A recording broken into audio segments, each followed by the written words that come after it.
10% of the money, or maybe 10 to 20% probably attributable to that sewer debt being on. That's all? Yeah. Yeah, it's not a huge amount. Habitually, like I say, there are people who just don't pay it because they don't have to, because it ends up on the tax bill every year. No, I believe in Ferndale, I want to say they pay on a monthly basis. If you miss 2 months, they come out and shut your water off. That's Well, it. It is the city's goal to go to a monthly billing system. The issue is it costs money to do that because, I mean, the Treasurer's Office would be receiving, rather than quarterly, they'd be receiving the entire city's bills all in 1 month, which puts an extra burden on. There's a possibility of outsourcing some of that to someone else to do it, hopefully at a lower cost. If we shift people within the water department to other departments, I mean, that's all stuff we're going to have to look at next year. When we look at the budget, we may have to shift people around, and if we can outsource some of that service and get us to a monthly billing, it's easier for some people to pay a monthly bill than it is a quarterly bill just for the dollar amount.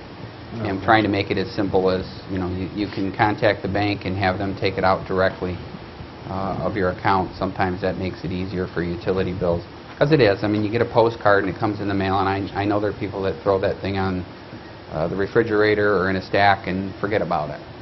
And if we're not shutting your water off as a consequence, then you're just saying, oh, well, I'll just pay it next quarter, or I'll just let it roll onto my tax. So we do have to make it more difficult to do that. And unfortunately, shut-off may eventually be the direction we have to go. Instead of doing necessarily a monthly, couldn't you just do stay with the quarterly? It's just a suggestion. Stay with the quarterly, and if you haven't paid the first 3 months, by the time the second 3-month bill comes along, you get a warning that if it's not, the first one at least isn't paid within 10 days, the water gets shut off. Yeah. Monthly won't happen quickly. I mean, eventually we'd like to get there, but you are correct. We would have to do, if you miss that quarterly payment, we would have to have a time frame that says if you don't pay it by X amount. And we can generate shut-off notices to let people know, because there are people that do lose their bill or forget. It would have to be a process in place, and then allow a certain amount of time, and then do a citywide shut-off. And the thing is generally the threat of shut-off is usually enough to make people pay their bill. If you don't pay DTE, they shut off your electricity. If you don't pay your gas bill, they shut off your gas. So, I mean, we don't want to be that way, but at the same time, we don't want to have $387,000 of special assessments for water. They make a lot more money than we do. But out of this money, it looks like there are about 600 homes who are delinquent on their water bills. So if there are close to 6,000 homes actually in Clawson, that's about 10%. I think we have about 5,200 water customers. So a little more than 10% are not paying their water bill. It's high. I mean, I know when Dave Williamson presents the audit each year, he says to council, you need to get your receivables and your water under control. And he said, unfortunately, shut-off is the only threat that changes that substantially. Okay. On another note, on the fire inspections, are these all apartments? Jim might know that better. They're not all apartments. They're mostly commercial, industrial buildings. So they're like, okay. Do we do it on apartments?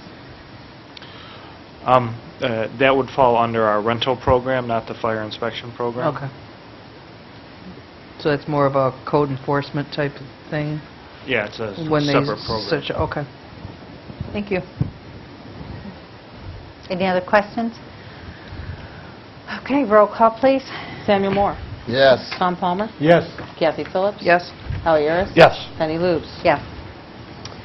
Next item is consideration of establishing a public hearing for May 18th, which happens to be the next City Council meeting, to solicit comments on the general operating millage rate.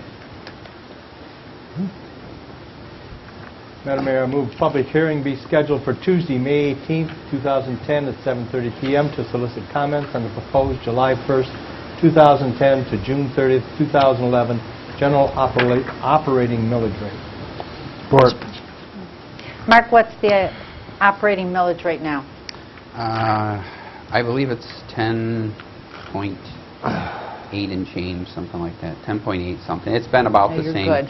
We haven't had a rollback. I think this will be the third year in a row we don't have a rollback because of the amount of losses that we've had.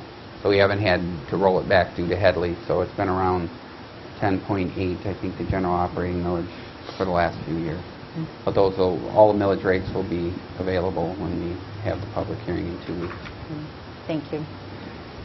Any questions, comments? Roll call, please. Tom Palmer? Yes.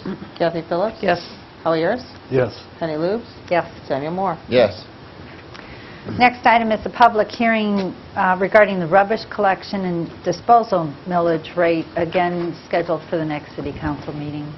Mayor, I move a public hearing be scheduled for Tuesday, May 18th, 2010, at 7:30 p.m. to solicit comments on the proposed July 1st, 2010 through June 30th, 2011 rubbish collection and disposal millage rate. Support. Comments or questions?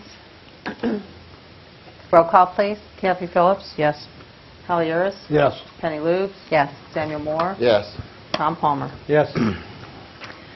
Next item is a public hearing on the combined city budgets for next council meeting. So those budget workshops are begin next Tuesday.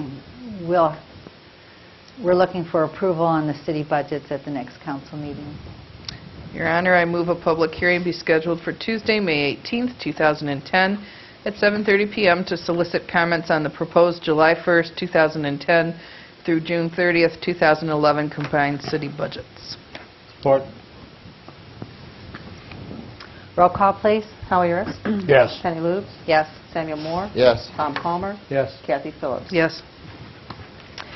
Another public hearing to be scheduled at the next council meeting regarding the capital improvement plan. Mark referenced that is saying our capital improvement plan in the upcoming budget would be less than $50,000.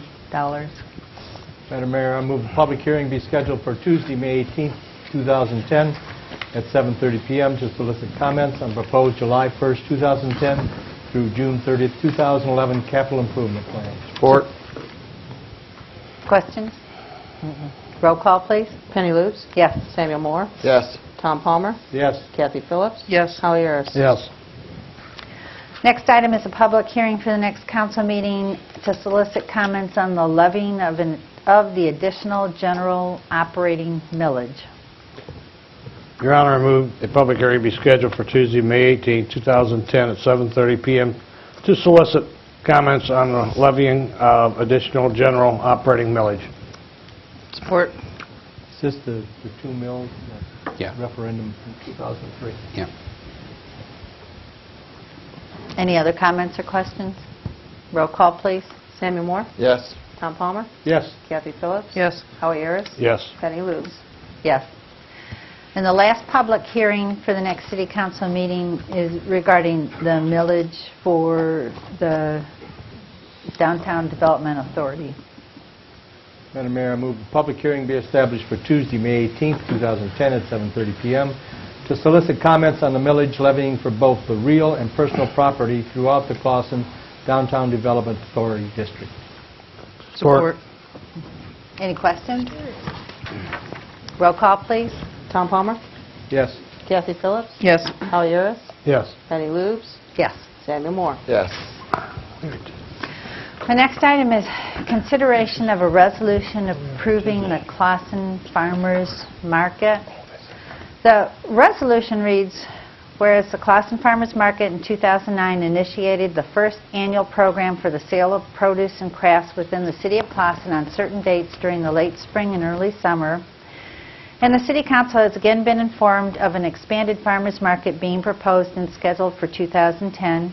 And the City Council has been informed the format for this year will be an expansion from the previous year and in the number of vendors and sponsors. The City Council recognizes the importance in the continuation and sponsorship of this program involving community volunteers who contributed to its past success. Now, therefore, the Clawson City Council does support and approve the program format for